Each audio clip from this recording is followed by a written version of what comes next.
Police station ഇന്ത്യയിലെ തന്നെ പോലീസിന് മാതൃകയാണ്.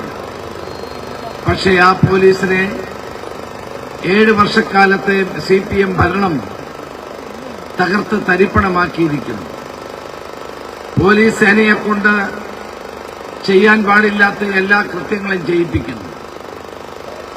ജനാധിപത്യത്തിൽ പ്രതിപക്ഷത്തിനൊരു റോളുണ്ട്.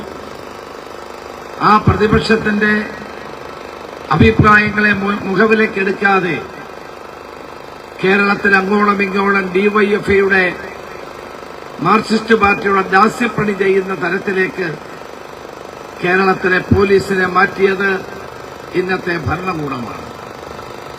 ഇന്നത്തെ മുഖ്യമന്ത്രിയാണ് ഇന്ന് കേരളത്തിൽ ഈ അക്രമങ്ങൾക്കെല്ലാം നേതൃത്വം കൊടുക്കുന്നത്.